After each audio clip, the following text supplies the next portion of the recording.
Nay, hindi naman po sa ayaw ko na dito muna sa atin si Vanessa. Pero ano po bang dahilan ni Kuya Waki? Ang sabi lang niya, magbabakasyon lang dito ang anak. Ha? 2 linggo na lang po, pasukan na. Dapat, noon pa niya pinagbakasyon dito sa atin ang anak niya. Wala ba siyang balak na papasukin yung bata? Hindi daw muna niya papapasukin sa kolehiyo. Kapos daw sila sa budget ngayon eh. Parang ang hirap namang paniwalaan. Maganda at malaki ang sahod niya. May trabaho din naman si Ate Betty. Ay, ewan ko lang, Nay, ha? Baka may ibang dahilan si Kuya na hindi sinasabi sa atin. Tsaka, bakit hindi man lang niya ako hinintay? Sabi ko nga hintayin ka. Nagmamadali daw siya dahil may pasok pa sa trabaho. Panggabi yata siya ngayong linggong to eh. Nasaan na po ngayon si Vanessa? Doon ko muna siya pinapunta sa kwarto ng ama niya nung binata pa. Mukhang napagod sa biyahe kaya sabi ko magpahinga na muna. Sana hindi siya manibago dito sa atin. Alam niyo naman na probinsya pa rin ang lugar natin eh. Nag-usap naman daw sila mag-ama bago niya dinala dito ang anak. Sumang-ayon naman daw. Mamaya ko na lang siguro siya kakausapin.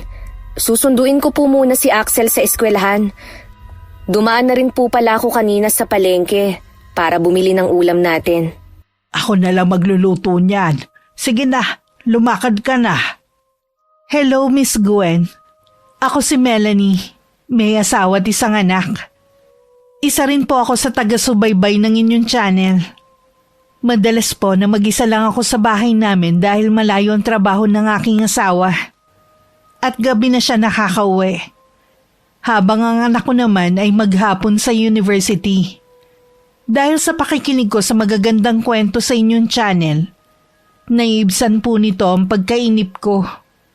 Hanggang nagdesisyon na rin po ako na ibahagi ang karanasan ko na may kinalaman sa kulam. Gising ka na pala, Apo. Gusto mo bang magmerienda muna? Ano pong meron? May puto dito na binili ng tiya Melanie mo. Hindi po kasi ako kumakain ng puto eh. Humihilab po kasi ang tiyan ko. Wala na po bang iba, La? Ano bang gusto mo? Bibili ako sa tindahan. Ano po ba yung niluluto nyo? Magsisigang ako ng baboy para sa hapunan natin. Hihintayin ko na lang po yan. Paborito ko po kasi yan eh. O sige. Sinilip nga pala kita kanina. Ang sarap ng tulog mo ah. Presko po kasi ang hangin kaya nakatulog ako. Apo. Totoo ba na hindi ka mag-aaral ngayong pasukan? Yun po ang sabi ni Papa. Sayang naman ang 1 taon kung titigil ka. Anong taon mo na ba sa kolehiyo ngayon? Lola, kakatapos ko lang po ng senior high. Ha? Di ba 20 anyos ka na? Opo, ilang beses po kasi akong bumagsak kaya ngayon lang nakatapos. Siguro napabarkada ka kaya napabayaan mo ang pag-aaral, no? Ganun na nga po, Lola. Siguro hindi na rin po ako mag-aaral kahit kailan. Mas maigi pa rin kung makapagtapos ka. Iba kasi kapag meron kang diploma eh. Kung ayaw naman po ng mga magulang ko, anong magagawa ko? Ang importante lang sa kanila ang 2 ko pang kapatid. Sila daw kasi ang lalaki ang magtataguyod ng pamilya kaya tama lang na silang magtapos. Samantalang ako naman daw mag-aasawa lang at mapipirmi na lang sa bahay. Ano bang klaseng katwiran niya ng mga magulang mo? Bakit naman ako? Nag-iisang lalaki lang ang ama mo at puro babae na ang sinundan. Pero pinag-aral pa rin namin silang lahat ng lolo mo. Hayaan na lang po natin sila kung yun ang paniniwala nila. Ala, pwede po bang maglakad-lakad sa labas? Pwede naman. Basta huwag ka lang lalayo ha. Sa ilang araw na pananatili sa bahay ni Vanessa, wala naman ako napansin sa kanya na kakaibang ugali. Madalas din naman kasi siyang nagkukulong lang sa kwarto. Silang 2 ni Inay ang lagi magkasama sa bahay. Ume-extra din kasi ko sa patahian na pag-aari ng ninang namin ng asawa ko sa kasal. Umuuwi lang ako kapag susunduin ko ng anak ko sa eskwelahan. Pinag-summer class ko kasi para hindi puro laro ang inaatupag. Hindi ka ba naiinip? Bakit hindi ka lumabas at makipagkaibigan sa mga taga rito? Lumalabas naman po ako sa umaga. Hindi ko lang po gusto ang mga tao dito sa inyo. Parang ang dudungis pong tingnan ng mga bata, pati yung mga kaidaran ko. Nagulat nga po ako na yung kaedad kong kapitbahay natin may anak na pala. Simple lang kasi ang mga taga rito. Yung mga sinasabi mo na madudungis, sila yung mga tumutulong sa mga magulang nila sa pagsasaka. Kaya pala may putik ang mga paa at kamay nila. Palakaibigan naman sila pero ayoko po sa kanila. Gusto mo bang magtrabaho? Pwede kong kausapin ang tiya Melanie mo. Sa patahian po ba? Hindi naman ako marunong manahi Hindi lang naman pananahi ang ginagawa dun Sige po, Lola. Para kahit papano may magawa naman ako dito. Naubos ko na po kasing basahin lahat ng dala kong magazine. Pag uwi ng tiya Melanie mo, sasabihin ko sa kanya na gusto mong pumasok sa patahian. Lola, tumawag na ba si Papa sa inyo? Hindi pa Namimiss mo na ba ang pamilya mo? Siyempre naman po. Buong buhay ko silang kasama tapos bigla na lang nila akong ilalayo. Kapag tumawag, sasabihin ko na namimiss mo na sila. Malay mo pauwiin ka na doon. Malabo po yan, Lola. Baka dito na lang ako habang buhay. Ha? Akala ko ba magbabakasyon ka lang? Nagsinungaling lang po si Papa sa inyo. Bakit naman niya yung gagawin? Hindi ko po alam. Kapag po tumawag si Papa, sabihin niyo na lang na masaya ako dito. Sige. Sana nga tumawag siya. Marami din kasi kung gustong itanong sa kanya Kahit sa edad na 65, nagtatrabaho pa rin si inay sa lupa ng pamilya kasama ang ilan naming kamag-anak. May ilan din kaming alagang kambing na siya rin na nagsusuga sa bukid. Maliban pa dun, marunong ding manggamot si inay ng mga sinasapian ng espiritu. Pinaglalaruan ng mga elemento at maging ng kulam o barang. Kaya tuwing meron nagkakasakit sa barangay namin o karatig lugar, siya agad ang pinapatawag. Marami nga nagsasabi na mas bata tingnan si inay sa tunay niyang edad. Hindi pa kasi ganun kakulubot ang balat niya at wala pang ganong puti ang mahaba niyang buhok. Minsang umuwi ako galing sa pagsundo. Nakita ko siyang parang malalim ang iniisip habang nakaupo sa tumba-tumba. Nung lumapit sa kanya ang anak ko para magmano, tsaka lang niya napansin ang pagdating namin. May dinaramdam po ba kayo, Nay? Wala naman. Bakit mo na itanong? Paano po kasi? Nadatnan ko kayong tulala dyan. Iniisip ko lang na pag-usapan namin magkakapatid na ibenta na ang lupa sa silangan. Puro na kasi kaming matatandang nag-aasikaso Nasa pag-uusap naman po nyo yan Kung ano ba ang makakabuti. Gusto din kasi ng mga pinsan mo na mapakinabangan na ng mga magulang ang pera sa lupa habang malakas pa. May punto rin naman po sila. Tsaka 4 lang naman po kayong nagmamay-ari Malaki-laki rin po yun kapag naibenta. Gusto ko na nga rin po kasi na magpahinga na kayo sa kakatrabaho nyo sa bukid. Ganun na ba katandaan tingin mo sa akin, ha? Hindi naman po sa ganon, Nay. Kaya lang po hindi naman na tama na pumupunta pa kayo sa bukid. Lalo na't maulan tsaka mainit ang panahon. Paano naman kasi wala naman sa inyo ang gustong mag-asikaso? Nakakaya naman ko ipapaubaya ako sa mga kapatid ko at mga pamangkin. Tapos pare-pareho ang partihan. Kaya nga po mas maganda ng ibenta na lang ninyo. Opinyon ko lang naman po yun. Kayo pa rin naman ang masusunod. Ipapatawag na lang daw ulit nila ako. Anay, si Vanessa nga po pala. Nasa kwarto niya. Nakausap mo na ba ang ninang mo? Pwede ba siya magtrabaho sa kanya? Pwede po siyang tagasalansa ng mga tela. Magaan lang po ang trabaho na yon. Kailan siya pwedeng pumasok? Sa Lunes po pwede na siyang mag-umpisa. Ay, mabuti naman. Alam ko kasi na naiinip na siya dito. Kapag nasa trabaho na po siya hindi ko naman siya pababayaan. Kaya nga magiging panatag ang loob ko kasi nandun ka. Mababantayan mo ang pamangkin mo. Lingid pala sa amin ni Inay, narinig ni Vanessa ang pag-uusap namin tungkol sa lupa. Agad niya yung tinawag sa ama niya. Nang araw ding yun, dumating ang asawa ko galing sa destino niya. Noon lang din niya nalaman na nasa amin ang pamangkin ko. Napansin kong malamig ang pakikitungo ni Vanessa sa asawa ko. Pero hindi ko na lang yung binigyan ng ibang kahulugan. Lalo na hindi man lang siya bumate o nagmano rito. Hindi ko alam na pati ang pagtira ni Jeric sa amin isinumbong niya sa ama. Makalipas nga ang 2 araw, bumalik na sa trabaho si Jeric. Araw naman ng Lunes, isinama ko na si Vanessa sa trabaho ko. Maayos naman ang unang araw niya. At mukhang nag-enjoy naman siya. Mababait din naman kasi ang mga kasama namin. Para lang kaming pamilya sa trabaho. Kumusta ang pagtatrabaho ni Vanessa sa patahian, ha? Ayos naman po. Ang saya nga niya Nagpapasalamat nga po siya dahil hindi na raw siya naiinip dito sa bahay. Kumikita pa siya. Ay, mabuti naman. Siya nga pala. Nakausap mo ba ang Kuya Joaquin mo? Hindi po, Nay. Bakit niyo po naitanong?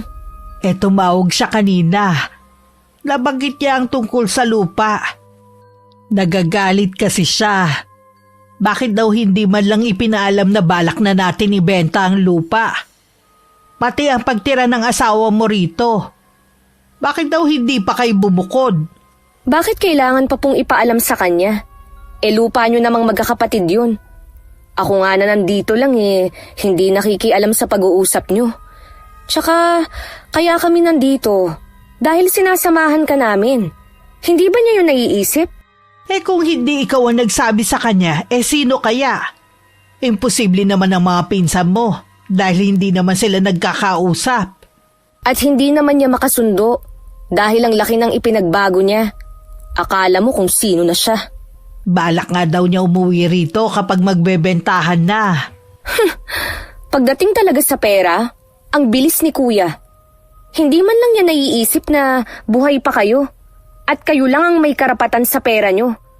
Kaya hindi siya makasundo ng iba naming kapatid Hayaan na lang natin siya. Hindi naman agad mabebenta ang lupa na yun Ay, nako. Sa sinabi niyo po ako napagod Hindi sa trabaho ko. May nilagang saba dyan.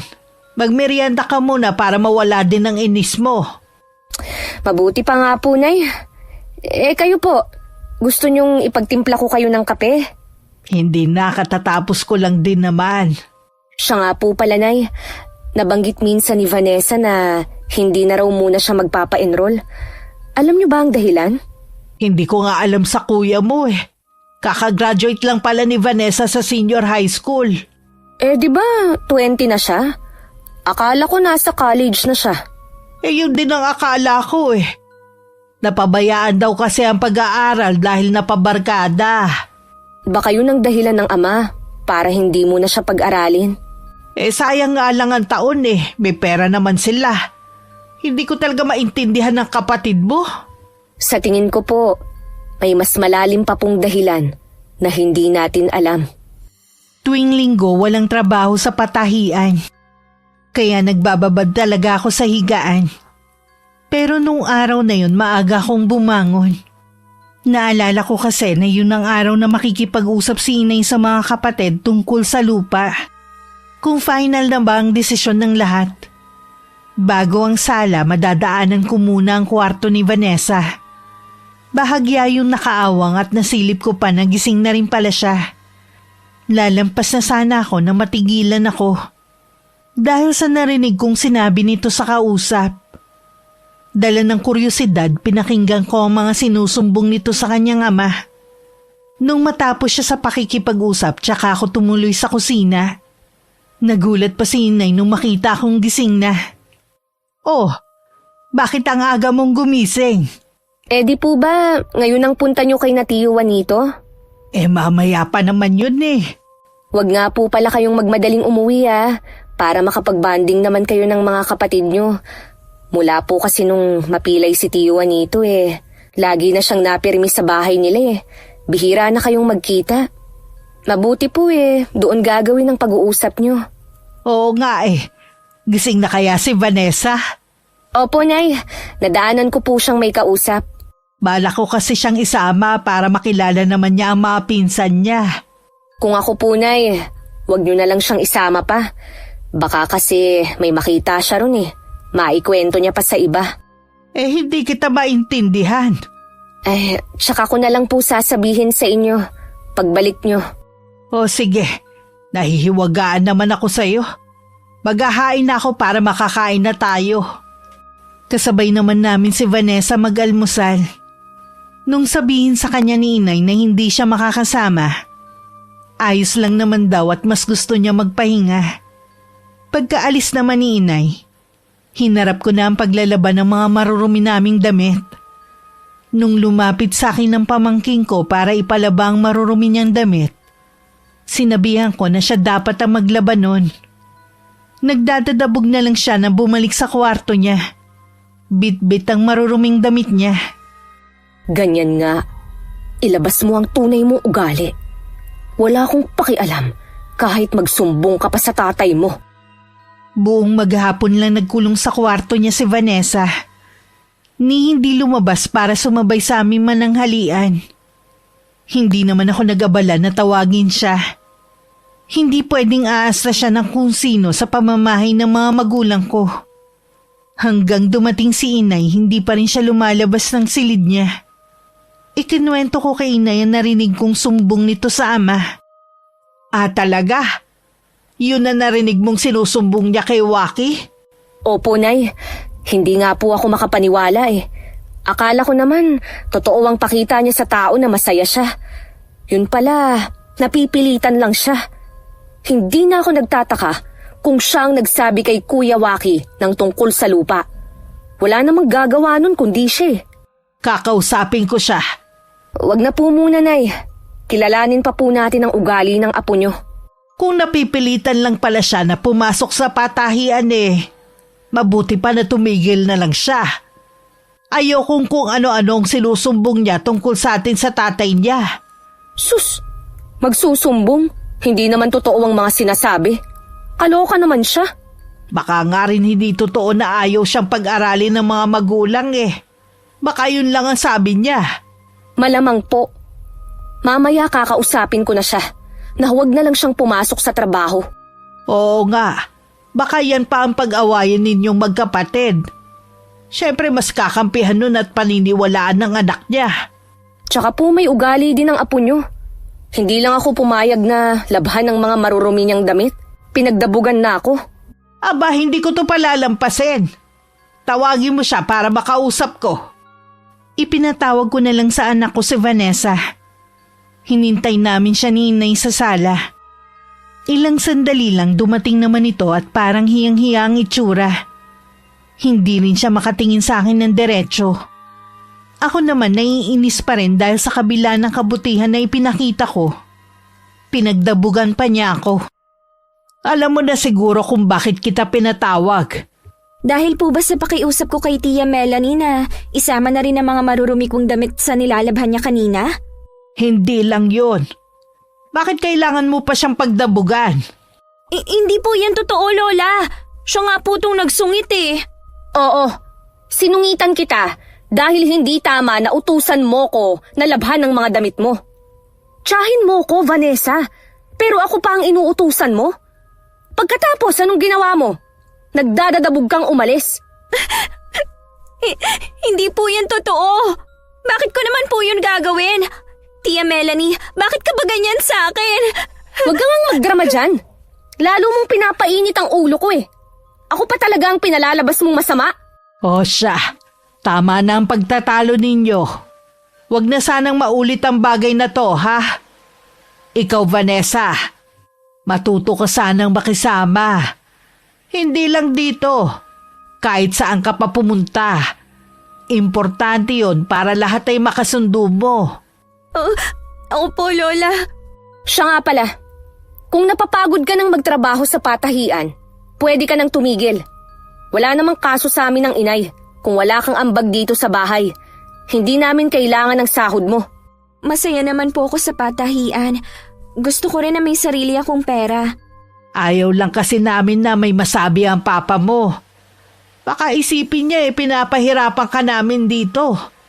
Samantalang pagbabakasyon ang ipinunta mo rito. Huwag po kayong mag-alala. Wala namang alam ang mga magulang ko na nagtatrabaho ako sa patahian. O sige na, bumalik ka na muna sa kwarto mo. Ipapatawag na lang kita kapag maghahapunan na tayo. Sige po, Lola. Tia Melanie, sa kwarto lang po ako. Sinungaling naman siya. Kapag inulit pa niya, kakausapin ko ng kapatid mo. Naiintindihan naman kita sa ikinagagalit mo. Mas matanda ka. Ikaw na lang ang umintindi. Hindi naman kasi natin alam ang naging buhay niya sa kanila eh. Gusto ko nga pong kausapin si Kuya Waki. May gusto lang akong linawin sa kanya. Nagkaroon tuloy ng parang pader sa pagitan namin ni Vanessa. Naiilang na rin siya sa akin at hindi na sumasabay sa pagpasok sa patahian. Madalas na nauuna siya dahil idinadaan ko pa ang anak ko sa eskwelahan. Isang beses na pumasok ako, iba ang tingin ng mga kasamahan ko sa trabaho. Kahit masaya ko silang binate, tipid ng ngiti lang ang iginanti nila. Tahimik na rin sila at hindi katulad dati na laging may bagong kwento sa akin. Tanging si Chris lang ang hindi nagbago ang pakitungo sa akin. Nung hindi na siya makatiis, sinabi na niya ang dahilan ng panlalamig sa akin ng mga kasama ko. Dahil sa pamangkin ko. Kung ano-ano daw ang isinumbong nito sa mga kasama namin. Tanging siya at si Ninang lang ang hindi nauto ng pamangkin ko. Para akong sasabog sa inis. Pinayuhan lang ako nito na huminahon. Mukha daw kasing sinadya yun ni Vanessa para maging masama ako. Pagdating sa bahay, sinabi ko yun kay Inay. Hindi ko po alam kung ano ba ang problema niya sa akin. May ugali nga ang batang yon. Kahit unang tapak pa lang niya sa bahay natin eh. Alam kong mawawala ang katahimikan sa bahay na to. Kapag po tumawag sa inyo si Kuya Waki, sunduin na niya kamo ang anak niya dito. Sakit ng ulo lang naman. Gusto ko nga talagang kausapin ng kuya mo para klaruhin kung hanggang kailan ang bakasyon ng anak niya. Kapag nandito po ang apo niyo, huwag tayong mag-uusap ng pwede niyang isumbong kay Kuya. Sigurado po kasi na tayo ang masama sa kwento niya. Susubukan ko makipaglapit sa kanya. Baka meron siya problema na hindi natin alam. Ay, kayo po ang bahala. Ako kasi natabangan na sa kanya. Kilala niyo naman ako na mabait sa mga pamangkin ko. Pero siya kasi, iba ang ugali. Kaya hindi niyo rin ako masisisi. Alam ko naman. Ang hiling ko lang habaan mo pa ang pasensya mo. Tuluyan na nga lumayo sa akin ng mga kasama ko sa trabaho. Hindi ako makapaniwalang mas pinaniniwalaan pa nila ang pamangkin ko kaysa sa akin na matagal na nilang nakasama. Sabi ni Chris parang sanay na daw manira ng kapwa si Vanessa. Dahil laging idinadaan sa iyak. Sinubukan din daw siyang lapitan ng dalaga pero umiwas agad siya. Pinagbantaan pa raw siya nito na may gagawin para matanggal sa trabaho. Dahil araw ng sahod, namili muna ako ng baon at ilang delata kaya ginabi na ako ng uwi. Nadatnan ko pang nag-uusap si Jeric at Vanessa. Nang makita nga ako ng pamangking ko, agad siyang tumalilis ng alis. Sa silid namin meron ipinakita sa akin ng asawa ko. Hindi ko malaman kung matatawa na lang ba ako o maiiyak sa inis. Sigurado ka na ba sa desisyon mo? Opo, Nay. Sinabi ko na rin po kay Ninang. Biniro nga po ako na dapat daw mabigyan ko na ng kapatid si Axel. Anong sabi ni Jeric? Siya nga po ang nagkumbinsi sa akin Mabuti na lang po, hindi na paniwala ni Vanessa ang asawa ko sa mga sumbong niya. Hindi talaga dahil kilala ka ng asawa mo. Hindi pala alam ni Vanessa na pinsa mo si Chris at binabae yun kaya malabo ang sinasabi niya na may relasyon kayo. Sabi pa po ni Jeric, doon po muna kami sa mga magulang niya. Mas mabuti raw po kasi na umiwas na lang Ayaw naman daw po niya kasi na magkaroon sila ng hindi pagkakaunawaan ni Kuya Waki nang dahil sa anak nito. Tinatawagan ko nga si Waki Hindi naman kasi sumasagot. Sa isang linggo po luluwas kaming mag-anak. Nagyayaya po kasi si Axel sa ama na mamasyal naman kami. Doon po sa may theme park na paborito niya. Ayun, pinagbigyan naman po ni Jeric. Dadaan na lang po ako sa kanila. Mabuti po na makausap ko na siya ng personal. Mabuti pa nga siguro. Alam ko na nagtitimpi ka lang sa pamangkin mo. Habaan mo pa sana ang pasensya mo. Baka nga may pinagdadaanan lang si Vanessa at kailangan ng pangunawa.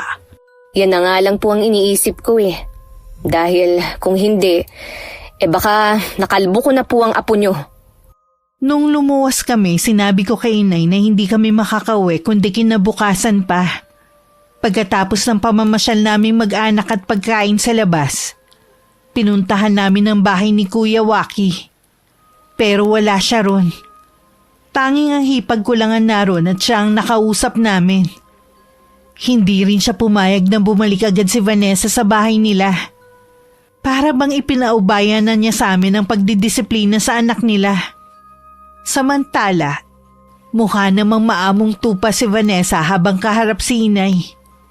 Nagtataka kasi siya kung bakit sila lang ang naghahapunan. Lola, hindi pa po ba dumarating sina Tia Melanie? Bukas pa sila uuwi dito. Ganun po ba? Lola, ano po ang dahilan ni Tia Melanie ng pag-alis niya sa patahian? Hindi mo ba alam? Hindi po Pinatigil na siya ng asawa dahil sa sumbong mo.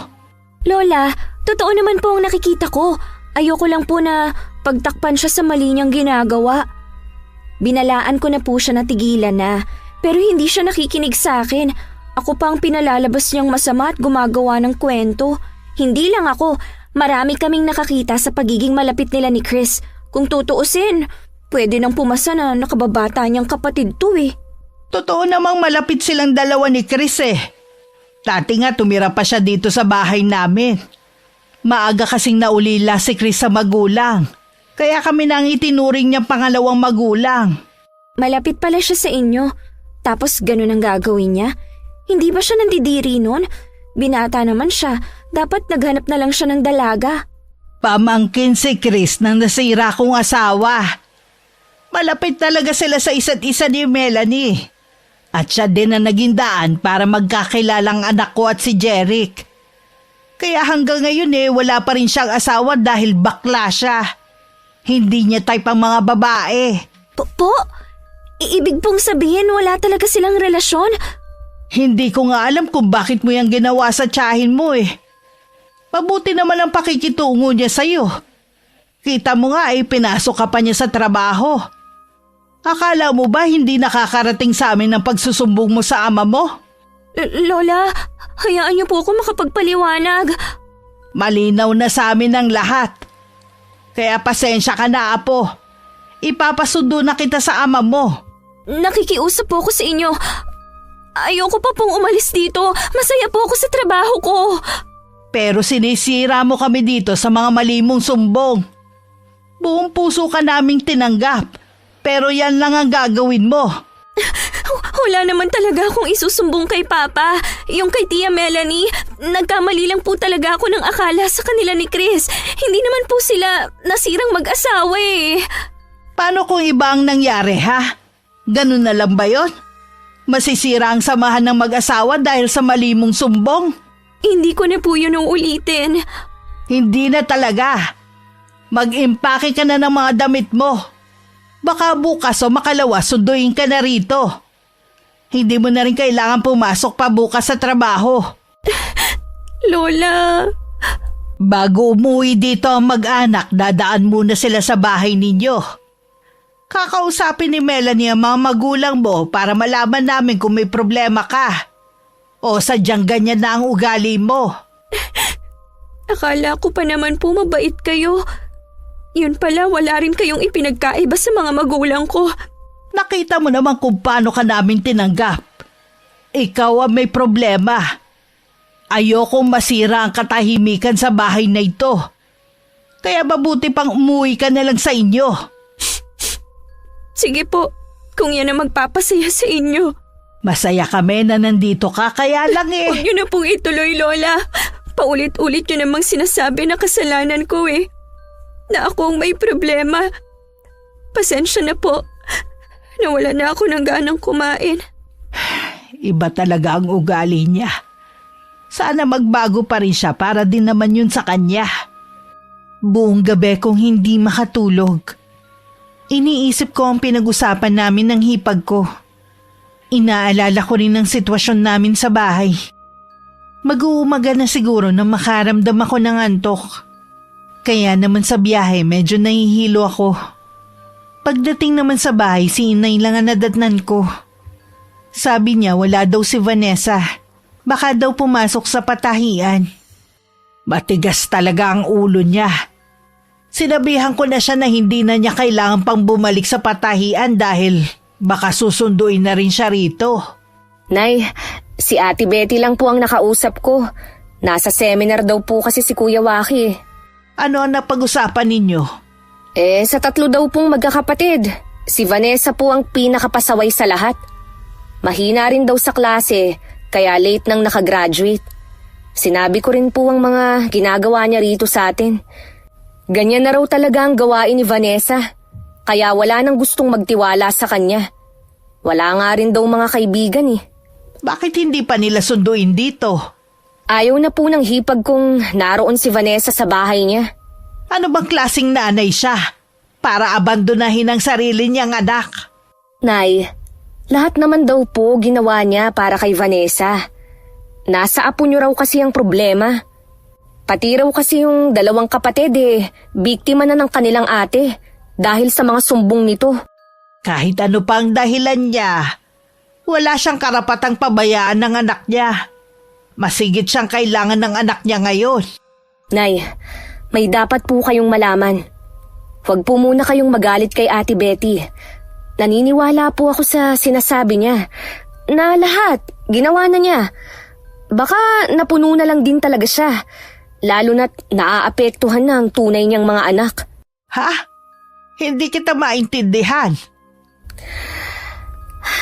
Nay, anak pala ni Kuya Waki sa ibang babae si Vanessa. 2 taon na silang kasal nung magloko si Kuya. Namatay naman sa panganganak ang tunay na ina ng apo niyo. Kaya walang magawa si Kuya kundi iuwi ang bata sa kanila. At kinupkup naman siya ni Betty, ganun ba? Ganun na nga po. Kailan lang din po nalaman ni Vanessa ang katotohanan sa pagkatao niya. Baka namana nito ang pag-uugali ng tunay niyang ina. Ibig sabihin dito na lang sa atin si Vanessa? Iyon po talaga ang plano ni Kuya Waki. Hindi lang kayo diniretso. Kailangan kong makausap ang kapatid mo ng personal. Nagbilin na po ako kay Ate Betty na papuntahin dito si Kuya Waki. Kung sakali ba na mananatili dito ang pamangkin mo ayos lang ba sa'yo? Kung magtatagal siya rito, dapat pong baguhin niya ang ugali niya. Kakausapin ko ulit si Vanessa. Tama nga ang hinala ni Inay na pumasok ng araw na yun si Vanessa. Dahil siya mismo ang nagkumpirma. Gusto sana siyang kausapin ni Inay na silang 2 lang pero hindi ako pumayag. Kaya kaming 3 ang magkakaharap. Nakayuko lang noon ang pamangkin ko at ayaw niyang salubungin ang mga mata namin. Alam na namin ng totoo kung bakit ka dito dinala ng papa mo. Nakausap ni Tia Melanie mo ang mama mo. Minahal at itinuring ka naman palang anak ni Ate Betty. Lahat ibinigay niya sa'yo. Ikaw nga talagang may problema. Kapag umalis ka dito sa amin, may iba ka pa bang mapupuntahan? Sa tingin niyo po ba dito ako dadalhin ng ama ko kung may iba pa siyang pagdadalhan sa akin? Talaga bang hindi mo aayusin ang pagsagot mo? Lola mo ang kausap mo. Nakaimpake na naman po ang mga gamit. Aalis na lang po ako. Hindi kita pwedeng payagan na umalis. Kung mismong papa mo ang pupunta dito para sunduin ka, tsaka lang ako papayag. Kung ano man ang mangyari sa'yo, pananagutan namin. Wala na nga pong ibang pagdadalhan sa akin ng papa. Kaya ako na lang pong maghahanap ng sarili kong titirhan. Akala mo naman kaya mo na ang sarili mo. Wala ka pang napapatunayan Wala naman akong magagawa kundi kayanin Kung hindi ka sana gumawa ng kalokohan dito sa bahay namin, sana hindi tayo nagkakagulo ngayon. Oo na! Ano, masaya ka na ba ha? Kating-kati ka nang marinig yan Oh, tingnan mo nga yung pagsagot-sagot mo. Hoy, hindi mo kami pinapalamon dito ha. Sampid ka lang sa bahay na to at kami ang nagpapakain sa'yo. Hindi ko naman yun nakakalimutan. Hindi mo kailangang isumbat pa. Kaya siguro napuno na sa'yo ang nanay mo dahil ganyan ka sumagot. Hindi ko siya nanay. Alam mo yan, dahil siya mismo ang nagsabi sa'yo. Huwag mo sanang kakalimutan na siya ang nag-alaga at nagmahal sa'yo mula nang mamatay ang tunay mong ina. Wala kang utang na loob. Kung talagang mahal niya ako, hindi sana niya ako pinaalis sa bahay niya. Kasi nga, dyan sa ugali mo. Tama na, Melanie. Alam niyo, mabuti panay, paalisin niyo na lang siya rito. Bahala na siyang magpalaboy-laboy sa lansangan. Melanie, pamangkin mo pa rin siya. Paano mo maatim na paalisin siya rito? Sa tingin ko, hindi na po siya magbabago. Kahit anong pakiusap natin sa kanya. Ang mabuti pa puntahan mo na lang ang mag-ama mo. Ako na ang bahalang kumausap sa apo ko. Bahala na nga po kayo. Iha, gusto mo bang tumira rito? Opo. Kung ganun kailangan mong baguhin ang ugali mo. Yan din kasi ang pwedeng magpahamak sa'yo Gagawin ko po lahat. Huwag niyo lang akong paalisin dito. Sige, ako na ang bahala kay Tia Melanie mo. Maraming salamat po, Lola. Nung malaman ko ang naging desisyon ni Inay, napailing na lang ako. May bahagi pa rin sa akin na nagagalit dahil sa mga ginawa ng pamangkin ko. Naaawa din ako sa kanya lalo na nang malaman ko na patay na pala ang tunay niyang ina. Lumalabas tuloy na para siyang ampon. Kahit tunay naman niyang ama si Kuya Waki. Hindi rin siya umalis sa patahian. Ako naman sa bahay lang. Minsan naiisip kong masarap din pala ang nasa bahay lang, kahit nakakainit. Si nanay madalas nasa bahay ng kapatid na panganay. Habang lumilipas kasi ang mga araw, humihina na ang kuya niya. Kaya nagmamadali na rin silang maibenta ang lupa para naman mapakinabangan ito bago siya pumanaw. Sabi nga ng tiyong mo kanina, kahit hindi na raw mapakinabangan ng pera sa lupa niya, wag lang kami papayag na baratin. Hahayaan na lang daw niya na mapakinabangan ng asawa at mga anak. Mas sinaalala po niya ang maiiwan. Oo nga. Sa tingin ko naman handa na naman siya sa pwedeng mangyari. Kahit na po, magiging masakit pa rin po sa pamilya niya kung sakaling mawawala na siya. Sa lahat ng mga kapatid ko, si Kuya Juanito talaga ang pinakababait sa lahat. Mula noon kami laging ang iniisip niya. Sana bigyan pa siya ng panibagong lakas para mabuhay ng mahaba. Siya nga pala. Dumating na ba si Vanessa? Wala pa po. Baka nag-overtime. Masama pa rin ba ang loob mo dahil hindi ko siya pinaalis? Hindi na po, Nay. Naisip ko na bigyan pa siya ng isa pang pagkakataon para magbago. Salamat, Iha. Alam ko lalambot din ang puso mo sa kanya. Hindi nga ako nagkamali. Pamangkin ko pa rin siya. Hindi po pwedeng pabayaan ko na lang siyang mapahamak. Salamat naman na linawan ka na rin. Alam ko namang mas magiging matimbang pa rin sa'yo ang dugo. Alam kong nahihiya sa akin ng pamangkin ko. Kaya hanggang ngayon umiiwas pa rin siya sa akin. Kahit siya ang may kasalanan, ako na lang din na nagpakumbaba at unang lumapit sa kanya. Sadya ko talagang hinintay siya sa may sala. Ilang sandali nga lang pumasok na siya ng bahay. Bahagya pa siyang natigilan na makita kong nakaupo sa sofa at nakatingin sa kanya. Akma na sana siyang tatalikod nang tawagin ko. Hindi habang buhay ay pwede mo akong iwasan. Nasa iisang bahay lang tayo. Gusto mo bang habang buhay na lang tayong magkakailangan, ha? Ano po bang kailangan niyo sa akin? Gusto ko sana na magkaayos na tayo. Tingin ko kasi hindi ka nababalikan ng iyong ama. Ang laki po ng nagawa kong kasalanan sa inyo. Magagawa niyo pa po ba akong patawarin? Oo naman, Vanessa. Hindi kami pinalaki ng mga magulang namin para magtanim ng galit sa kapwa. Bagkus, magpatawad. Kahit gaano pa kalaki ang naging pagkakasala sa amin. Pangako po, magbabago na ako. Ang totoo niyan, masaya po ako dito. Sa inyo ko lang po naramdaman ang tunay na pagmamahal at pagmamalasakit. Huwag mo lang sabihin. Gawin mo habang hindi pa huli ang lahat. Para din naman sa iyo ang sinasabi namin ni nanay eh. Opo, para po sa inyo ni Lola, ay gagawin ko.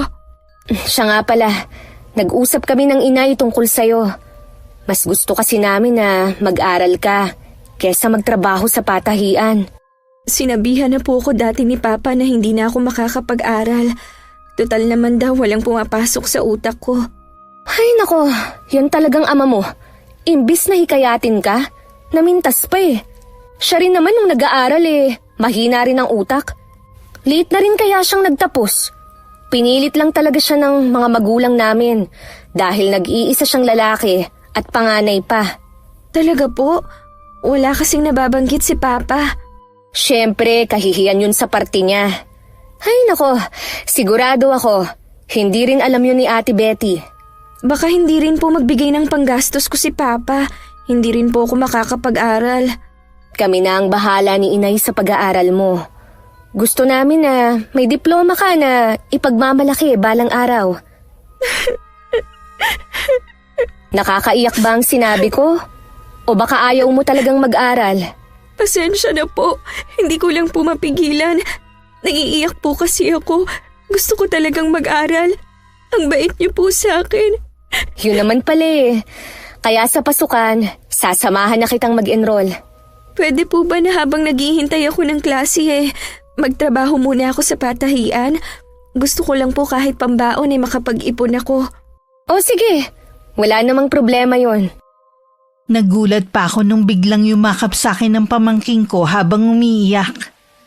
Gumanti rin ako ng yakap at hinagod ko ang likod niya. Alam kong tuluyan na nabuwag ng mga oras na yun ang pader na namamagitan sa amin. Tama nga si Inay, na kailangan lang ng pangunawa ng dalaga. Pwedeng pinaparamdam sa kanila dati na wala siyang halaga kaya nagre-rebelde. Masaya naman ang Inay dahil sa wakas nagkabati na kaming dalawa. May magandang balita rin sa kapatid niya. Bumubuti na daw ang lagay nito. Hindi ko na rin ulit tinangkang tawagan ng kapatid mo mula nang patayan niya ako ng cellphone. Bahala siya kung gusto niyang dalawin ng anak niya rito. Pumunta na lang siya. Wala naman talagang pakialam si Kuya Waki. Palibhasa kasi, sunod-sunuran din siya sa asawa niya. Dahil mas may kaya yun sa buhay. Ganun na nga. Mga apo ko nga lang sa kanya ang hindi ko nakikita at nakakasama Si Vanessa kailan lang niya dinala rito. Kaya nga po naisip ko na rin na kupkupin na lang si Vanessa. Maiba nga pala ako. Nabalitaan mo na ba yung tungkol sa pinsan mong si Chris? Ano po ang tungkol sa kanya? Nakaalitan daw ni Gigi. Yung pamangkin ni Aling Lumet. Si Giselle po bang tinutukoy niyo? Ang alam ko po, sa Maynila yung nagtatrabaho May 1 linggo na daw yung nakabalik dito sa atin. Ano po kaya ang dahilan ng pag-aaway nila? Sabi dahil daw sa lalaki. Inaagaw daw ni Chris yung nobyo ni Giselle. Kausapin mo nga ang pinsan mong yun. Pambihira talagang baklang yun. Pinapayuhan ko naman yun na huwag nang lalandi dito sa lugar natin dahil masyado pa rin konserbatibo ang mga taga rito. Makikinig na yun sa'yo dahil nagkaproblema na. Hindi po yun nagpaparamdam sa akin kasi alam niyang masisermonan ko siya. Natatakot yun Puntahan mo na lang sa kanila. Sige po, ngayon ko na pupuntahan sa kanila. Ibiniling ko na lang ang anak ko kay Inay. Baka kasi magtagal ako sa bahay ng pinsan ko na may kalayuan din sa amin. Pero pagdating ko dun, wala siya at sarado ang buong bahay. Sabi ng kapitbahay na napagtanungan ko, umalis daw kasama si Jasper. Ang lalaking tinutukoy ng Ale ay ang nobyo nga ni Giselle. Mukha nga may namamagitan sa dalawa. May katwiran nga talagang magalit ang babae sa pinsan ko. Pagdating sa bahay, nagtaka pa si inay kung bakit bumalik ako agad. Sinabi ko na lang na wala si Chris sa kanila. Hindi na ako nagdagdag ng iba pang detalye. Dahil sa kakaisip sa pinsan ko, hindi ko na malaya na gabi na pala.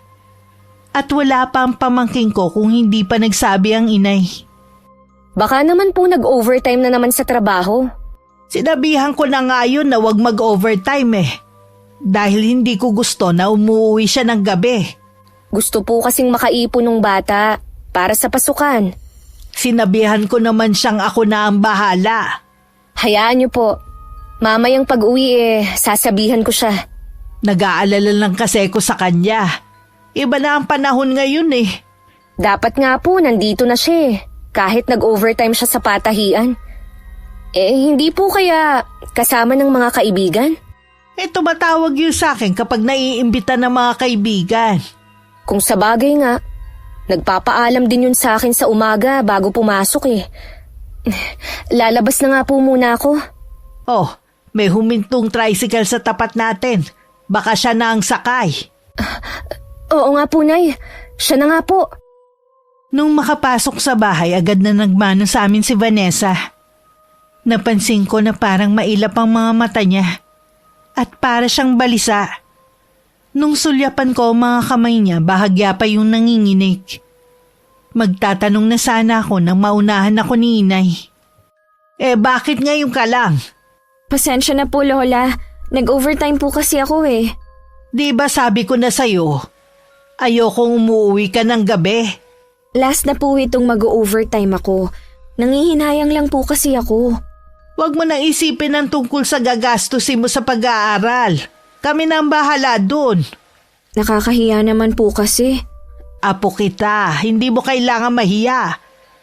Sige na, magbihis ka na at kakain na tayo ng hapunan. Sige po, Lola. Parang may kakaiba sa kanya. Napansin ko na para siyang takot. Saan naman kaya siya natatakot? May nangyari kaya sa patahian? Siya lang ang makakasagot sa bagay na yan. Habang naghahapunan nga kami, wala namang kaming napunang kakaiba sa kinikilos ni Vanessa. Baka pagod lang siya sa trabaho. Hindi naman kasi biro na sa edad niyang yun nagtatrabaho na. Kinabukasan naman bumalik ulit ako sa bahay ng pinsan ko. Wala pa rin siya sa kanila. Sabi ulit tong aling kapitbahay niya, hindi pa raw umuwi mula kahapon. Habang naglalakad pa uwi, sinubukan kong tawagan si Chris. Pero puro ring lang. Nasaan ka ba kasing bakla ka? Pinag-aalala mo na ako Bakit naman kasi ayaw pang tumira sa bahay? Kesa naman na mag-isa ka lang sa tinutuluyan mo. Ang bigat ng pakiramdam ko ng mga oras na yun. Kesa sumakay ng tricycle, naglakad na lang ako pauwi sa amin. Malapit na ako sa bahay nung makita ko sa di kalayuan sina Jasper at Giselle. Seryoso ang mga yun habang nag-uusap. Ewan ko ba, bigla akong kinabahan na hindi ko maintindihan. Nang mapatingin sila sa gawi ko, para silang nakakita ng multo. Mabilis silang sumakay ng motor at umalis. Napapakamot na lang ako sa ulo habang sinusundan ko sila ng tingin. Pagdating sa bahay, hinarap ko na lang ang paglilinis ng kwarto namin. Dahil darating ng araw na yun ang asawa ko. Gusto kasi nun laging bago ang sapin at punda ng mga unan. Nung dumating nga si Jeric, sandali ko nakalimutan ang pinsan ko. Hindi ko na rin nagawa ang balak ko sanang pagtatanong kay Vanessa kung nakita niya ba ito sa patahian. Saktong 4 na araw, isang masamang balita ang nakarating sa amin. Natagpuan daw ang katawan ng pinsan ko sa isang abandonadong bahay. Nadiskubre daw ang bangkay nito dahil sa masangsang na amoy. Chris! Chris! Sinong gumawa nito sa'yo? Bakit? Sana masinanap kita nung hindi kita nakita sa inyo. Matindi ang galit ng taong gumawa nito sa kanya. Sa dami ng tinamo niyang saksak sa mukha at ibang parte ng katawan, hindi na halos makilala si Chris. Kilala ng mga taga rito na mabait ang pinsan ko. Wala siyang nakakaaway na kahit sino. Malibang kay Giselle. Siya lang ang may motibo pero hindi naman niya siguro yung magagawa. Sabi ng mga pulis baka daw pagnanakaw ang dahilan. Lalo na nawawala ang mabahaling relo at kwintas ng pinsan mo. Maging ang wallet niya. Kailangang mabigyan ng hustisya ang pagkamatay ni Chris. Hindi niya dapat sinapit ang ganong kamatayan. Wala naman siyang inaagrabyado na kahit na sino. Inimbita nga daw sa presinto si Jasper Sabi kasi ng kapitbahay ng pinsan mo, siya ang huling nakita niyang kasama ito. Kaya lang pinauwi din. Wala naman kasing matibay na ebidensya laban sa kanya Malakas ang kutob ko na may kinalaman sila sa nangyari kay Chris. Mahirap magbintang. Baka ikaw pa mabaligtad. Sana naman may lumutang na testigo o makita yung kutsilyo na ginamit kay Chris. Yun lang ang paraan para malaman natin kung sino ang salarin. Ipasa Diyos na lang natin, anak. Siya ang gagawa ng paraan para mahuli ang salarin. Walang oras na hindi ako umiiyak sa harap ng kabaong ni Chris. Sa bahay namin siya ibinurol. Dahil kami na lang naman ang itinuturing niyang pamilya nung nabubuhay pa siya. Pagkatapos ng 5 araw, hinatid na namin siya sa huling hantungan. Araw-araw din akong pumupunta sa presinto pero wala pa rin silang nahuhuling suspect. At wala ring lumulutang na testigo. Laylay ang balikat na umuwi na lang ako. Kahit nakakapagod para kay Chris, hindi ako magsasawa. Mabigyan lang ng hustisya ang nangyari sa kanya. Wala pa rin punay. Bakit ba ang bagal nilang magsikilos? Ginagawa naman nila lahat. Sadya lang mailap ang taong yun. Bakit kasi hindi hulihin ang dalawang yun Nararamdaman ko na may kinalaman sila. Hindi nila pwedeng gawin yun. Wala silang ebidensya. Hindi nila pwedeng panghawakan ng sinasabi mo na kutob at yung naging pag-aaway nila ni Giselle. Ayoko lang po na matulad sa ibang kaso ang nangyari sa pinsan ko. Ano? Mababaon na lang ba sa limot? Hindi yun mangyayari. Magtiwala ka lang. Sige na, magpahinga ka na sa kwarto mo. Tingnan mo nga yung itsura mo. Namumutla ka na at malaki na rin ibinagsak ng katawan mo. Pati anak mo napapabayaan mo na rin. Alam ko naman po kasi na nandyan kayo Iba pa rin kasi kapag ikaw ang nag-aalaga. Kaya sana naman ayusin mo na yung sarili mo. Para naman pong ganun kadali ang sinasabi nyo. Nauunawaan ko nagluluksa ka pa. Kaya lang napapabayaan mo na ang pamilya at sarili mo. Gusto mo bang magkasakit ha? Siyempre, ayoko po na Hindi ko naman gusto na maging pabigat pa sa inyo. Yun naman pala Kaya sumunod ka na lang sa akin. Magpahinga ka na muna sa kwarto nyo. Matulog ka kahit ilang oras pa. Bawiin mo ang mga nawalang lakas mo nitong mga nagdaang araw. Para hindi na lang humaba ang usapan, sinunod ko na lang si Inay. Akala ko hindi ako makakatulog. Pero paglapat pa lang ng likod ko sa higaan, para na akong hinihele sa antok hanggang mapahimbing na rin ako. Samantala ng mga oras na yun, hindi rin mapakali ang pamangkin ko. Lingid kasi sa amin ni Inay. Siya ang testigo sa pagkamatay ng pinsan ko. Mula nang masaksihan niya ang krimen, hindi na siya makatulog sa gabi at makakain ng maayos. Dahil abala nga ako sa pagdadalamhati, hindi ko na siya nabibigyan ng pansin. Dahil pakiramdam ni Vanessa kahit saan siya tumingin, nakikita niya ang pinsan ko. Isang desisyon nang nabuo sa kanya. Ano? Bakit biglaan naman yung desisyon mo? Pasensya na po, Lola. Gusto ko na po talagang umalis sa lugar na to. Magtapat ka nga sa akin, Apo. May nangyari ba sa'yo sa patahian? May sinabi ba sa'yo ang Tia Melanie mo? Nitong mga huling araw kasi laging mainit ang ulo niya. Maayos po ang trabaho ko sa patahian. Wala rin pong ginagawang masama si Tia Melanie sa akin. Awang-awa na nga po ako sa kanya eh. Kung ganon, anong dahilan mo bakit gusto mo nang umalis dito sa bahay? Hindi ko po kayang sabihin. Natatakot po ako. Ano bang kinatatakutan mo? Sorry po talaga, Lola. Hindi ko masasabi. Vanessa! Apaw, bumalik ka rito! Ano bang kinatatakutan niya? Madilim na sa labas ng bahay nang magising ako. Magaan na rin ang pakiramdam ko at nakakaramdam na rin ng gutom. Bumangon na ako at nagtungo sa kusina. Sa naaamoy kong niluluto ni Inay, lalo kong nakaramdam ng gutom. Kumusta na ang pakiramdam mo? Magaan na po. Nagugutom na nga ako eh.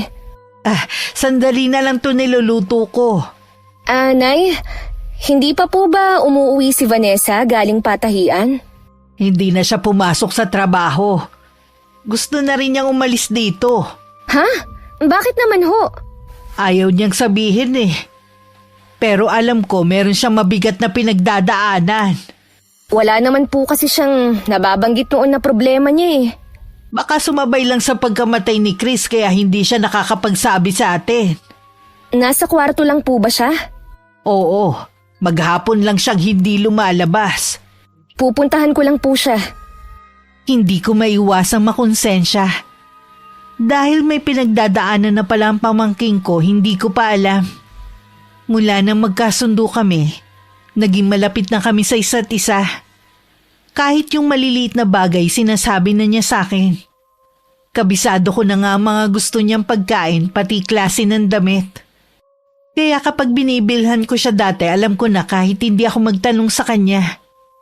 Nakailang katok din ako bago niya binuksan. Nakita ko na mamaga ang mga mata niya, tanda na umiyak siya. Sa higaan naroon ang mga damit at maleta niya. Totoo nga ang sabi ng inay na gusto mo nang umalis dito. Sorry po, Tia Melanie. Gusto ko naman po talaga dito. Kaya lang... Kaya lang ano? Bakit hindi mo sabihin ang problema mo? Wala naman po akong problema eh. Kilala na kita, Vanessa. Kaya hindi mo kailangang ipagkaila. Ano ba ang kinatatakutan mo? Wala po talaga. Wala ka sigurong tiwala sa akin. Kaya hindi mo gustong sabihin. Hindi naman po sa ganun. Kung aalis ka rito, saan ka naman pupunta? Paano ang mga plano natin? Makikiusap po ko kay Mama Betty na kung pwede na dun muna ako sa kanila. Sige, ikaw ang bahala. Tutal naman malaki ka na. Alam mo na ang tamang desisyon. Tia Melanie, alam ko po na masama ang loob niyo sa akin. Sa maiksing panahon po, minahal ko na kayong higit sa isang ina. Kung ganun pala bakit mo kami iiwan ni inay? Alam mo bang masasaktan kami kapag umalis ka? Kung magtatagal pa po kasi ako, para na akong mababaliw sa takot. Sabihin mo sa akin kung ano ang kinatatakutan mo. Magtiwala ka lang. Poprotektahan kita. Tia Melanie, nakita ko po kung sinong pumatay sa pinsan niyong si Chris. Ano? Nasaksihan mo? Opo. Sa harap namin ni Inay, sinalaysay ni Vanessa ang pangyayari nung gabing yun. Siya na lang daw ang naiwan sa patahian nun kaya nahirapan na siyang makasakay ng tricycle. Kaya naglakad-lakad na lang siya sa unahan hanggang makita niya si Chris na parang may hinihintay. Maya-maya lang daw dumating na si Jasper at Giselle. Dala lang daw ng kuryosidad kaya sinundan niya ang mga yun sa harap ng abandonadong bahay. Doon narinig niya nagkakagalit ang tatlo. Hanggang maglabas ng patalim si Giselle at walang habas na pinagsasaksak ang pinsan ko. Natulala lang daw nun si Jasper. Kahit hindi na daw gumagalaw ang pinsan ko, tuloy pa rin ang pananaksak dito. Alam ko po kung saan nila itinapon ang kutsilyo na ginamit nila. Sabi na nga tama talaga ang kutob ko na may kinalaman silang dalawa. Bakit ngayon mo lang to sinabi? Huwag ka magalit kay Vanessa. Natural lang na ganyan ang reaksyon niya. Kahit sino naman matatakot sa nasaksihan. Nagsasabi ka ba ng totoo, ha? Baka naman gawa-gawa mo lang ito. Nagsasabi po ako ng totoo. Baka mamaya kasi mapahiya lang tayo. Akala ko ba kinukutuban ka sa dalawang yun? Bakit ngayon nagdududa ka sa pamangkin mo? Lamang pa rin po kung may ebidensya tayo. Kapag napasa kamay na ng mga pulis ang patalim na ginamit, may ebidensya na sila. Mabibigyan na rin ng hustisya ang pinsan mo. Malaking tulong din ang pagtetestigo ni Vanessa. Kailangang marinig ng pulis ang mga sinabi mo sa amin. Ulitin mo sa kanila ang nasaksihan mo. Huwag ka matakot. Nandito lang kami para sa'yo. Hindi ka namin pababayaan. Dahil gabi na, kinabukasan na kami pumunta ng presinto. Nagbigay ng sinumpaang salaysay ang pamangking ko at saka pinuntahan ng lugar kung saan nangyari ang krimen. Nakuha sa balon ng patalim na ginamit na may bahid pa ng dugo. Naroon din ang damit na hinubad na kasamang itinapon doon. Nahuli naman ang magkasintahan. Agad na umamin si Jasper. Pero hindi si Giselle na galit at nagwawala pa habang hawak ng mga pulis. Vanessa, salamat ha. Dahil sa'yo, mabibigyan na ng hustisya ang pagkamatay ni Chris. Patawarin mo sana ako kung pinagdudahan pa kita. Wala po yun. Pasensya na rin po kung natagalan ako sa pagtatapat sa inyo. Natakot lang po talaga ako. Tsaka iniisip ko po kasi baka walang maniwala sa akin dahil sa mga ginawa ko dati. Napatunayan mo naman na nagsasabi ka ng totoo eh. Sa wakas, matatahimik na rin si Chris at ang bahay na ito. Hindi na po ba sila makakalabas? Baka kasi balikan nila tayo. Matibay ang ebidensya sa kanila. At umamin naman si Jasper na girlfriend niya ang pumatay sa pinsan ko dahil sa matinding selos at galit. Totoo po kaya yung bintang ni Giselle na may relasyon silang dalawa? Sabi naman kasi ni Jasper, magkaibigan lang sila ni Chris. Kahit totoo man ang hinala ni Giselle, wala siyang karapatan na kitlin ang buhay ng pinsan ko. Tama po kayo.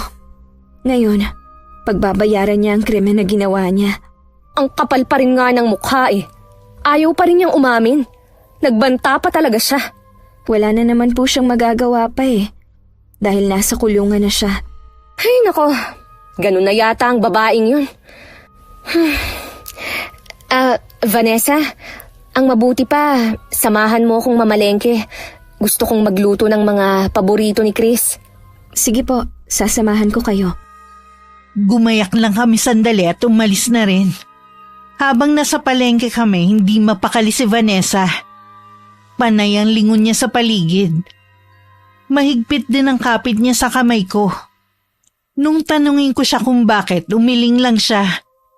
Binilisan ko na lang ang pamimili para makauwi na kami. Pagdating sa bahay, tsaka ako siya inusisa ulit. Baka pwede mo nang sabihin kung ano ang nangyayari sa'yo kanina. Hindi ka kasi mapakali eh. Pati tuloy ako, kinakabahan sa'yo. Para po kasing may sumusunod sa atin kanina. Pakiramdam mo lang siguro yun. Dahil maraming tao sa palengke kanina. Sigurado po ako na may nakasunod ng tingin sa atin. Binabantayan niya ang bawat galaw natin kanina. Hindi kaya may trauma ka pa, Iha, dahil sa nasaksihan mo? Posible po yun, Nay. Lalo't hindi naman biro ang nasaksihan ni Vanessa. Sikapin mong kalimutan ang pangyayari. Huwag mong hayaang maapektuhan ang buhay mo. Malapit na po ang pasukan. Mababaling na rin sa ibang bagay ang atensyon ni Vanessa. Makakalimutan na rin po niya yun. Lagi ka rin magdasal sa gabi para bigyan kanya ng kapanatagan. Gagawin ko po yun, Lola. Isang umaga, paalisan na ako nun para puntahan ng isa kong pinsan. Nasa bakuran pa lang ako nang makita ko ang isang matandang lalaki. Matalim ang titig niya habang naglalakad palapit. Hindi ko siya kilala. Pero alam kong sa aura pa lang mararamdamang galit siya. Hinintay ko siyang makalapit sa akin. Hindi ko inaasahan na duduruin niya ako. Ilabas mo ang pamangkin mo! Sino po ba kayo? Bakit niyo hinahanap si Vanessa? Malaki ang atraso ng pamangkin mo. Dahil sa pagsusumbong niya, napahamak tuloy ang anak kong si Giselle. Ah, kayo po siguro si Mang Pasyo. Tumestigo lang po ang pamangkin ko sa ginawa ng anak nyo. Dapat nga po ako ang magalit dahil sa ginawa ni Giselle sa pinsan ko. Bakit baliktad yata at kayo pa talaga ang sumugod dito? Hindi kriminal ang anak ko. Nagsisinungaling lang ang pamangkin mo. Isa ka rin sa mga biktima ng mapanira niyang sumbong. Bakit ka maniniwala sa kanya? Hindi po sinungaling ang pamangkin ko. Naituro nga niya kung saan itinapon ang patalim na ginamit ng anak nyo Kung hindi babawiin ng pamangkin mong kasinungalingan niya, sisiguraduhin ko sa'yo na magsisisi siya. Hindi niya po babawiin. Ano? Babaliwalain na lang ninyo ang pagkamatay ng pinsan ko, ha? Hindi nga anak ko ang pumatay sa pinsan mo.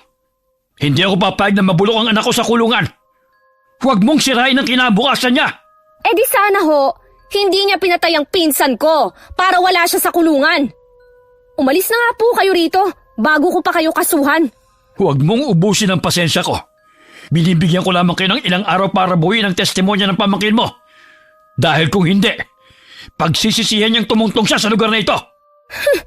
Sa inyo po pala nagmana ang anak niyo. Nakakulong na nga, nagbabanta pa. Dahil wala siyang kasalanan. Naiintindihan ko po kayo. Bilang ama, mahirap tanggapin ang ginawa ni Giselle. Pero kinukonsinti niyo po siya sa mali niyang ginawa. Matigas ka ha? Magiging kasalanan mo kung ano man ang mangyari sa pamangkin mo. Matalim pang sinulya pa ni Mang Pasyo ang bahay bago naglakad palayo.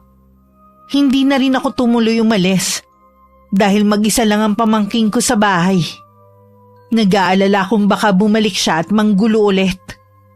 Nang sumunod na araw, nabalitaan na lang namin na nagpakamatay si Giselle. Makailang ulit daw nitong inuuntog ang ulo sa pader bago pa ito malapitan ng mga bantay. Mas pinili niyang takasan ang ginawa niya kesa harapin ito.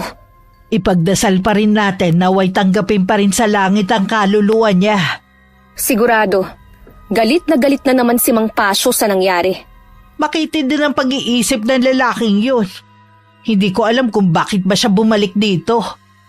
Sa pagkakaalam ko pumunta na siya ng bundok para dun manirahan. Baka kaya siya bumalik dito dahil nalaman niya ang pagkakakulong ng anak niya. Akala niya yata madadaan niya ako sa pananakot niya. Kung sakaling bumalik siya dito para manggulo, ako na ang haharap sa kanya. Ipablatter na lang natin siya, Nay. Baka matakot at huwag na tayong guluhin. Lalo mo lang gagatungan ang galit na nararamdaman niya. Hayaan na lang muna natin. Kapag nanggulo ulit, tsaka ka gumawa ng hakbang. Sige po, Nay. Mula nung mabalitaan ng pamangking ko ang nangyari kay Giselle, naging balisa na siya. Hindi niya maiwasang sisihin ang sarili sa ginawa ng dalaga. Ilang gabi na rin siyang walang maayos na tulog. Malimit kasi siyang magising sa alanganing oras at parang may tumatawag sa kanya na lumabas ng bahay. Noong una nakokontrol pa niya ang sarili na huwag sumunod sa boses na naririnig. Pero sa pagkakataong yun, parang may sariling isip ang mga paa na kusang kumikilos. Lola Aida, Tia Melanie, tulungan niyo ako. Sino bang boses na yun? Tingilan mo na ako kung sino ka man. Maawa ka! Nasa may pintuan na si Vanessa nung kusang umangat ang kamay niya para buksan ang pinto. Matinding pagpipigil sa sarili ang ginawa niya. Pero mas malakas ang puwersa na kumokontrol sa kanya. Naiiyak na lang siya sa matinding takot. Batid niya na sa oras na makalabas siya, kapahamakan lang ang naghihintay sa kanya. Mabuti na lang nagising si Inay at lumabas na ang kwarto. At nakita nga niya ang apo na naglalakad ng tulog. Agad niya itong nilapitan para pigilan sa planong paglabas. Vanessa! Anong ginagawa mo rito, apo? Lola! Lola! Mabuti po dumating kayo.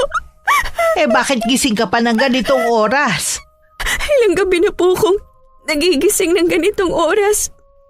May naririnig po akong boses at inuutusan niya akong lumabas sa bahay. Noong mga nakaraan pong gabi, napipigilan ko pa po ang sarili ko. Pero ngayon po, Mas malakas ang boses na yon. Nakakatakot po siya la. Parang nanggagaling sa ilalim ng lupa ang boses niya. Mula ngayon, sa kwarto ko na ikaw matutulog para mabantayan kita. Huwag ka na umiyak. Halika na. Ayoko na pong matulog, Lola.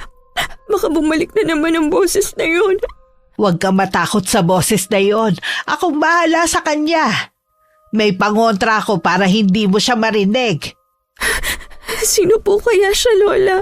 Hindi ko alam, Iha. Pero gagawin ko lahat para malaman kung sinong gumagambala sa'yo. Salamat po, Lola. Mabuti na lang po nandyan kayo. Tinimplahan pa ni Inay ang apo ng gatas para kumalma. Nanginginig kasi ang buong katawan sa matinding takot. Nakatulog naman ulit ang pamangkin ko habang ang inay nakabantay lang dito. May hinala na rin siya kung ano nangyayari. Nang maliwanag na, tsaka lang bumangon si Inay. Naabutan na niya ako sa may kusina. Ngayon lang po kayo tinanghali ng gising Kanina pa akong hating gabi gising. Pinantayan ko lang si Vanessa habang natutulog. Sa kwarto ko siya at mahimbing pa rin ang tulog. May nangyari po ba kagabi? Nakita ko siyang naglalakad ng tulog May boses na nag-uutos sa kanyang lumabas ng bahay. Sino ho kaya yun? Hindi ko pa alam. Pero nasisiguro ko na masama ang kanyang intensyon. Bakit ba hindi na matapos-tapos ang problema natin? Nakakapagod na. Huwag kang panghinaan ng loob sa mga dumarating na problema sa atin. Isipin mo na lang na pagsubok lang to sa atin para malaman kung gaano tayo katatag sa pananampalataya. Pasensya ka na, Nay, ha? Tao lang naman po ako na napapagod din. Lalo na si Vanessa. Ang bata pa niya para maranasan ng ganitong bagay. Hindi ko maiwasang sisihin si Kuya Waki sa nangyayari sa anak niya. Kung hindi sana niya pinabayaan hindi aabot sa ganito. Huwag mo nang sisihin ng kapatid mo. Nangyari na Tayo lang ngayon ang maaasahan ni Vanessa. Dahil sa ilang gabi ng puyat, tanghali nang nagising si Vanessa. Pinakain ko lang siya. Tapos sinimulan na ni Inay na tawasin siya. Baka meron kasing hindi namin kaurian nagkakagusto sa kanya. Pero hindi inaasahan ni Inay ang makikita sa kanyang tawas. Kitang-kita sa kanyang sindak. Hanggang matapos hindi siya nagsalita. Ano kaya ang nakita ni Lola sa tawas niya? Hindi ko alam Pero wag kang mag-alala. Magaling manggamot si Inay. Oo nga po. Mula nung hinilot niya ako, gumaan na ang pakiramdam ko. Huwag ka munang lalabas ng bahay hanggat walang sinasabi si Inay. Kapag hindi ako busy, pwede naman kitang samahan. Opo. Sa palagay niyo po kaya, parusa na to sa akin? Hindi Grabe ka naman magsalita. Meron nga mas matindi pa ang nagagawang kasalanan. Hindi naman napaparusahan. Nagbago naman na ako. Bakit nangyayari pa to sa atin? Vanessa, wag mo kasing isipin na parusa yan sa'yo. Kahit sino naman nakakaranas ng mga pagsubok sa buhay. Pero hindi naman po pangkaraniwan ang nangyayari sa akin Mahirap ipaliwanag kung saan nanggagaling ang boses na naririnig ko. Si Inay na ang bahala. Mamayang gabi, wala ka nang maririnig na boses. Makakatulog ka na ng mahimbing. Dahil malaki ang tiwala ko kay Inay, akala ko nagamot na niya si Vanessa. Kaya ganun na lang ang gulat namin nung muli na naman siyang naglakad ng tulog. Gising nun si Inay. At nakita niyang bumangon ng apo at lumabas ng kwarto. Parang nakagapos ang paa at kamay niya na hindi siya makakilos. Kahit anong tawag niya sa pangalan ng pamangking ko, hindi siya naririnig. Naalimpungatan naman ako at nakita ko ngang bukas ang pinto ng sala. Dali-dali akong lumabas. Nakita ko si Vanessa sa gitna ng kalsada at may paparating na truck. Mabilis ko siyang nilapitan at saka hinila. Magpapakamatay ka ba, ha? Tia Melanie, anong ginagawa ko dito? Naglakad ka na naman ng tunog. Mabuti na lang, nagising ako sa malakas na pagtawag sa'yo ni Inay. Mabuti pa! Pumasok na tayo sa loob ng bahay. Wala po kong maalala. Sa loob na lang ng bahay tayo mag-usap. Pinauna ko nang pumasok ang pamangkin ko. Iginala ko muna ang mga mata ko sa paligid. Wala nang katao-tao sa daan. Ganoong oras kasi malalaking truck na may kargang bato at buhangin ang dumadaan. Nang masigurong wala namang tao, tsaka na ako pumasok sa loob. Naabutan ko pang nakayakap ang pamangkin ko kay inay. Mabuti nagising ka, anak. Hindi ko kasi maikilos sa buo kong katawan eh. Muntik na nga pong mahagip ng truck ang apo nyo eh. Buti na lang, nahila ko siya agad. Hindi pangkaraniwan ang gumagambala kay Vanessa. Ano po ba ang tawag sa nangyayari sa kanya? May kumukulam sa kanya. Walang masamang mangyayari sa'yo. Akong bahala. Lalabanan ko siya kahit anong mangyari. Iisang tao lang po ang naiisip ko na gagawa nito kay Vanessa. Wala na ngang iba. Kailangan ko siyang makausap ng personal. Hindi na rin naman po siya bumalik dito eh. Alam niyo po ba kung saan nakatira si Mang Pasyo? Oo. Pupuntahan ko siya mamaya kapag lumiwanag na. Humigop lang na mainit na kape si inay bago siya lumakad. Gusto ko sana siyang samahan pero walang kasama sa bahay ang anak ko at pamangkin. Sumama kay inay ang pinsan kong lalaki na may kakayanan ding manggamot. Nasa dulo ng baryo namin ang bahay ni Mang Pasyo. Sinadya niya para walang makaalam sa ginagawa niyang pangungulam. Isang maliit na kubo ang nakita nila. Sinabihan lang ni inay na maiwan lang sa tricycle ang pinsan ko. At siya na ang bahalang humarap sa matandang lalaki. Lumabas ka sa kubo, Pasyo! Harapin mo ako! Bilib naman ako't pumunta ka pa rito. Pumasok ka sa munti kong tirahan. Ha! Ikaw ang lumabas dyan! Hindi ako mahina para kumagat sa patibong mo! Alam ko naman. Paano naman kung ikaw pala ang may patibong? Huwag ka mag-alala. Gusto ko lang makipag-usap sa iyo ng harapan. Ayoko na para akong baliw na nakikipag-usap sa kubo. Oh, nandito na ako sa labas. Sabihin mo na ang pakay mo. Sabihin mo kung anong gusto mo para bawiin lang ang sumpa sa apo ko. Ang buhay ni Giselle. Humiling ka na lang ng iba, wag lang yan. Alam mong imposibleng mabuhay ang patay. Kung ganon, imposible rin na gumaling pa ang apo mo. Buhay ang nawala sa akin. Dapat buhay din na maging kabayaran. Walang kasalanan ng apo ko. Nakapatay ang anak mo. Sana tinanggap mo na lang ang kapalaran niya. Nag-iisa ko lang na anak si Giselle. Paano na ako ngayon? Sino na mag-aalaga sa akin pagtanda ko? Kung naging mabuti ka lang sana, hindi mo iisipin ang pagtanda mo. Wala kang kakatakutan kahit mag-isa ka na lang. Wala akong pakialam kung ang tingin mo sa akin ay masama. Nakikiusap ako sa'yo, lubayan mo ng apo ko. Ako na lang ang parusahan mo. Hindi ko na rin mababawi ang sumpa na ginawa ko. Walang lunas sa kulam ang ginawa ko sa kanya. Baka sa mga oras na ito'y kumakalat na sa buong katawan ng apo mo ang lason. Oras na sumambulat yun.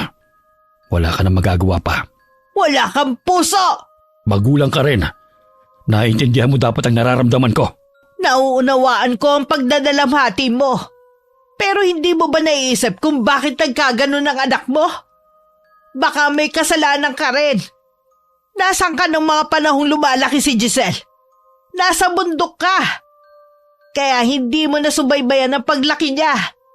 Hindi mo siya tinuruan na maging mabuting tao. Umalis ka na. Pinakiusapan kita pero ayaw mo akong pakinggan. Hindi mo alam ang kaya kong gawin. Handa na ako sa pwede mangyari sa akin. Kaya hindi mo ako matatakot. Umalis si inay na hindi nakikipagkasundo sa kanya si Mang Pasyo. Habang daan nahulog sa malalim na pag-iisip si inay. Alam niyang ayaw lang bawiin na matandang lalaki ang ginawa nito sa pamangkin ko. Gusto na rin niya na sumunod sa anak. Nawala na siya ng pag-asang mabuhay. Nung mga oras na yun nawalan ng malay si Vanessa. Mataas din ang lagnat niya at meron siyang itinuturo sa iba't ibang direksyon ng silid. Makailang beses na rin siyang sumuka. Tumitirik na rin ang mga mata niya. Ako naman walang tigil sa pagpuna sa kanya ng basang bimpo. Kayanin mo, Vanessa. Huwag kang susuko. Gumagawa na ng paraan si inay.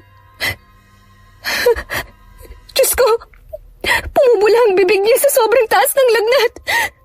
Lumalaki na rin ang tiyan niya. Alam kong kapag pumutok ito, huli na ang lahat. Habang pinupunasan ko ang pamangking ko, panay ang dasal ko sa isip ko. Lahat yata ng santo na tawag ko na. Pero wala pa rin pagbabago sa kalagayan ni Vanessa. Ilang sandali pa dumating na rin si inay. Agad niya nilapitan ng apo at nag-usal siya ng orasyon. Nagwawala rin si Vanessa. Kaya kinailangan naming itali. Labanan mo, Vanessa! Isipin mo yung pangarap mo at kami ni inay. Gusto ka pa naming makasama. Ayoko sa orasyon na to. Pero ito na rin ang gusto ni Pasio para makasama na niya ang anak niya. Nay, iligtas niyo po si Vanessa. Oo anak, makakaligtas siya. Kasabay ng pag-usal ng Latin na orasyon, nagpatay sindi rin ng ilaw sa kwarto. Binalot din ng malamig na hangin ng buong silid. Napayakap na lang ako sa sarili. Hindi ko alam kung gaano katagal ang ginagawa ni inay pero parang may humigop ng lakas ko. Nagwawala na rin si Vanessa. Tingin ko hindi lang kulang man nangyayari sa kanya, kundi parang may sumasapi na rin.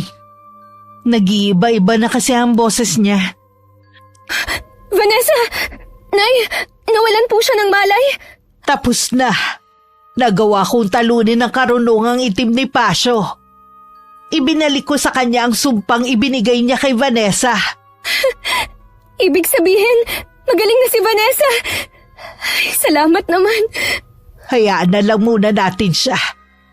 Magpapahinga rin muna ako. Maraming nawalang lakas sa akin eh. Namumutla po kayo, Nay. Ayos lang ba kayo? Oo naman. Ang inaalala ko si Pasio. Siguradong naghihintay na lang siya sa mga huling sandali niya. Yun din naman ang ginusto niya eh. Huwag na lang po muna kayong magsalita. Baka lalong maubos ang natitira niyong lakas.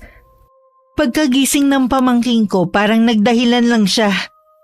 Walang bakas ng kahit anong pinagdaanan. Akala ko nga mawawala na siya sa amin. Nay! Nay, huwag niyo po muna kaming iwan. Huwag ka nga umiyak dyan, hindi pa naman ako mamamatay. 1 linggo na po kasi kayong nakaratay eh. Sorry po, Lola.